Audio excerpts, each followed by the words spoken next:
आज हम एक ऐसी कहानी की दुनिया में उतर रहे हैं जो जो कनाडा के बर्फीले जंगली नॉर्थलैंड में बसती है। हमारे सामने है जेम्स ओलिवर करवुड का एक क्लासिक एडवेंचर उपन्यास the valley of silent man. और सच कहूं तो इस कहानी की शुरुआत है, मतलब उसने मुझे फौरन पकड़ लिया। सोचिए जरा, कानून का एक hero, royal Northwest mounted police का एक जाना माना सार्जेंट, और वो अपनी आखिरी सांसों में खुद को एक कातिल बता रहा है। आप सोचने पर मजबूर हो जाते हैं कि कैसा क्यों हुआ होगा। और यही सवाल, यही क्यों इस पूरी कहानी की नींव है। इसे समझने के लिए हमें उस दौर के माहौल को समझना पड़ेगा, है ना। हम बात कर रहे हैं एक ऐसी दुनिया की जहां सभ्यता, यूं समझिए कि बस एक छोटी सी चौकी है और उसके चारों ओर मीलों तक फैला हुआ है अनछुआ बर्बर जंगल। अथाबास्का लैंडिंग, जहां से कहानी शुरू होती है, वो उस जंगली दुनिया का दरवाजा थी। और उस दरवाजे के पार मतलब न्याय और कानून के मायने ही बदल जाते थे।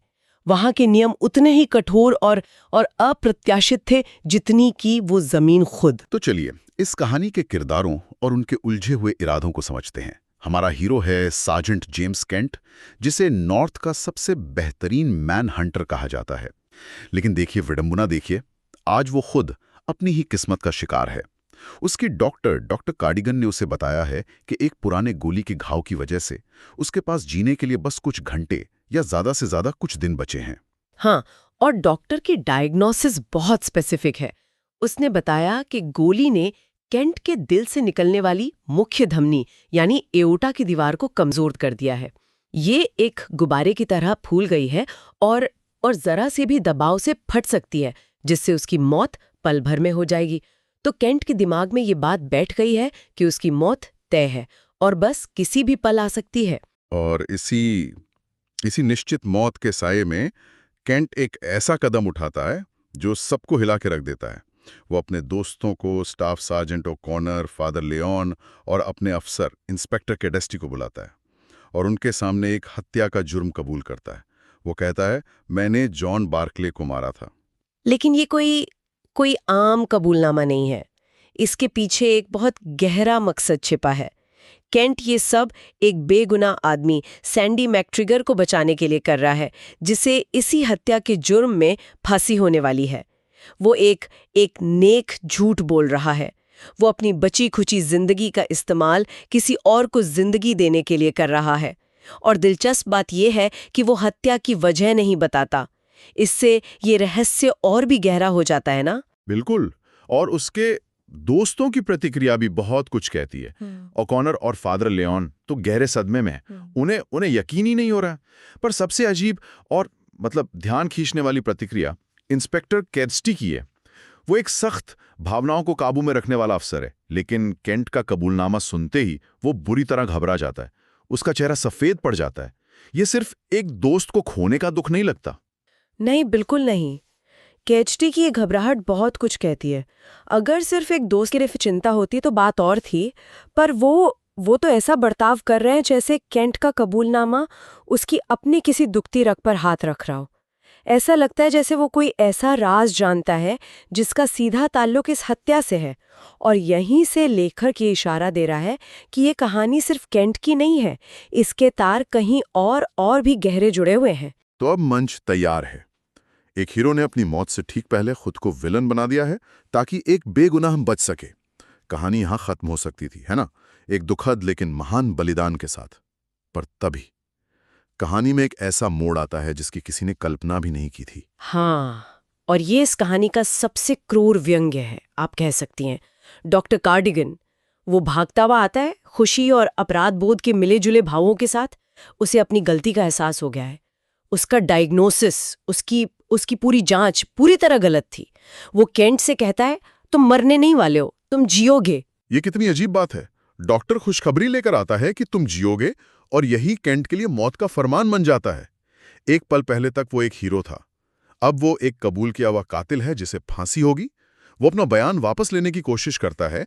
वो चीखता है कि उसने झूठ बोला था, पर अब कोई उसकी बात पर यकीन करने को तैयार नहीं है। और यहाँ एक बात और है, मुझे लगता है कि लेखक उस दौर के न्याय सिस्टम पर एक बहुत तीखी टिप्पणी कर रहा है। एक बार जो बात रिकॉर्ड पर आ गई, बस वही सच मान लिया जाता है, चाहे उसके पीछे का इरादा कुछ भी हो। इंसान और उसकी नीयत से ज्यादा अहमियत एक कागज के टुकड़े की हो जाती है। केंट अपने ही नेक इरादे के जाल में फंस कर रह गया है। तो केंट अपने ही बुने जाल में फंस गया है।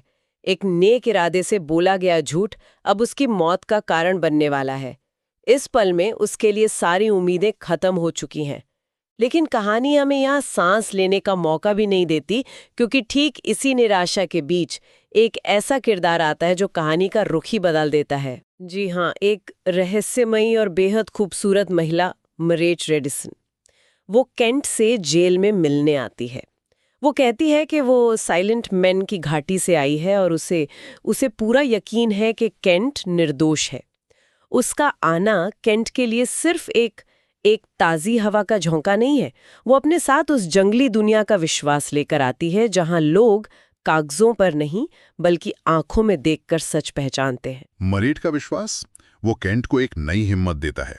अब उसे पता है कि उसे क्या करना है, उसे भागना होगा, और इसके लिए वो एक बहुत ही अजीब आदमी से मदद मांगता है, डर्टी फिंगर्स। ये एक ऐसा आदमी है जिसे समाज बहुत तुच्छ नजरों से देखता है, लेकिन केंट उसके अतीत का एक ऐसा राज जानता है जहां उसने बड़ी बहादुरी दिखाई थी। और फिर एक तूफानी रात में मरेट की मदद से केंट पुलिस की हिरासत से फरार हो जाता है। वो दोनों एक नाव में, जिसे स्काउ कहते हैं, उसमें बैठकर अथाबास्का नदी के तेज बहाव के साथ नॉर्थ की ओर निकल जाते हैं। ये सिर्फ एक फरारी नहीं है, ये सभ्यता के बनाए कानूनों को पीछे छोड़कर जंगल के अपने नियमों की ओर एक यात्रा है। और उसी सफर में उस तूफानी नदी के बीच केंट और मरेट को एक दूसरे से प्यार हो जाता है। और ये बहुत स्वाभाविक भी लगता है, क्योंकि वो दोनों एक ही मिट्टी के बने हैं, है ना। दोनों जंगल की भाषा समझते हैं। उनका एक साझा सपना है साइलेंट मैन की उस रहस्यमयी घाटी तक पहुंचना। लेकिन नॉर्थ की दुनिया जितनी खूबसूरत है, वो उतनी ही बेरहम भी है। उनकी नाव डेथचूट नाम के खतरनाक रैपिड्स में फंस जाती है।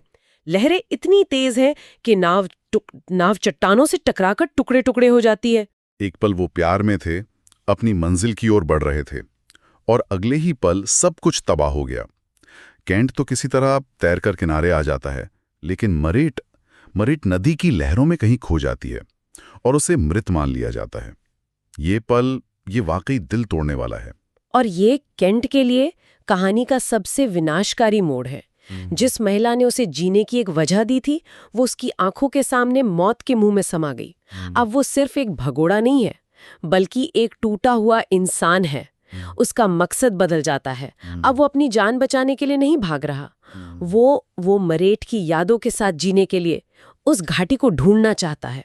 इसके बाद केंट का लगभग 1 साल का सफर शुरू होता है, जो किसी इम्तिहान से कम नहीं।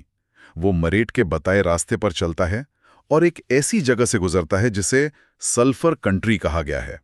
एक जहरीली पीली जमीन जहां हवा में गंधक की बदबू है और दूर दूर तक कोई जिंदा चीज नहीं दिखती। ये सल्फर कंट्री सिर्फ एक जगह नहीं है जी, ये केंट की मानसिक स्थिति का प्रतीक है। एक जहरीला वीरान दौर जहां उम्मीद मर चुकी है और वो बस एक जिंदा लाश की तरह चल रहा है। और जब वो इस नर्क से गुजरकर आगे बढ़ता है और दूर से उन 3 पहाड़ी चोटियों को देखता है जो इंसानी चेहरों की तरह दिखती हैं, द साइलेंट मैन, तो वो सिर्फ पहाड़ नहीं देख रहा होता, वो प्रकृति के उस शाश्वत मूक न्याय को देख रहा होता है जो इंसानी दुनिया में उसे नहीं मिला। और उस घाटी में पहुंचकर एक चमत्कार होता है जिसकी उम्मीद उसने छोड़ दी थी। जी, उसे मेरिट जिंदा मिलती है।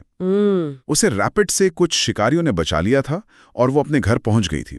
जिस प्यार को वो मरा हुआ समझकर उसकी याद में जी रहा था, वो उसके सामने खड़ा था। मेरिट का जिंदा मिलना सिर्फ एक प्रेम कहानी का सुखद अंत नहीं है, ये उस बड़े रहस्य से पर्दा उठाने की शुरुआत है जिसके लिए केंट ने अपनी जान और इज्जत सब कुछ दांव पे लगा दिया था।